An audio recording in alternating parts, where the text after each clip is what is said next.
کہ اگر تم اپنے آپ کو اللہ کا بندہ بنا لو گے، تم اپنے اسٹیٹس اور مقام کو اس دنیا میں سمجھ لو گے، اس پوری یونیورس کی اس ایکویشن میں تمہارا کیا اسٹیٹس اور پلیسمنٹ اور مقام ہے، تو تمہارے لیے اپنی زندگی کے باقی مسائل حل کرنا بہت آسان ہو جائے گا۔ تو اسلام نے جو سب سے بنیادی کام کیا انسانیت کی بھلائی کے لیے، وہ انسان کو یہ شعور دیا کہ تم کون ہو اور تمہارا مقام کیا ہے، تمہاری حیثیت کیا ہے، تمہاری زندگی کا مقصد کیا ہے، تمہاری اصل منزل کیا ہے۔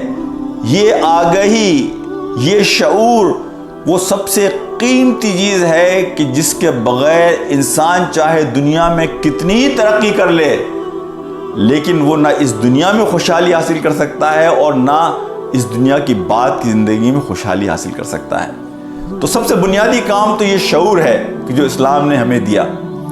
اچھا، اس شعور کے نتیجے میں ایک ایسا معاشرہ بنا۔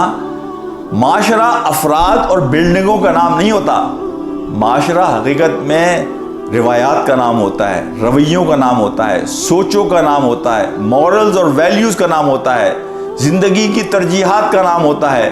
زندگی کے پیراڈائم کی بنیاد پر ایک معاشرہ جن بنیادوں پر کھڑا ہوتا ہے، اصل میں وہ کلرز اس معاشرے کو معاشرہ بناتے ہیں، اس معاشرے کو خوبصورت معاشرہ بناتے ہیں۔ ورنہ انسانوں کی بھیڑ اگر کہیں پر بھی جمع ہو جائے تو وہ بھیڑ تو پھر وہی کام کرتی ہے کہ جب جانور ایک جگہ جمع ہو جاتے ہیں تو وہ جانور کرتے ہیں۔ تو وہ جو مقصد ہے، وہ جو شعور ہے کہ تم ہو کون، تمہارا اس دنیا میں مقام کیا ہے، تمہاری اصل منزل کیا ہے، اس سفر کا مقصد کیا ہے، تمہاری زندگی کا فوکس اور گول کیا ہونا چاہیے، یہ زندگی کا پورا پیراڈائم چینج کر دیتا ہے۔ پھر ہم دیکھتے ہیں کہ انسان اپنی ذات پر اوروں کو ترجیح دیتا ہے۔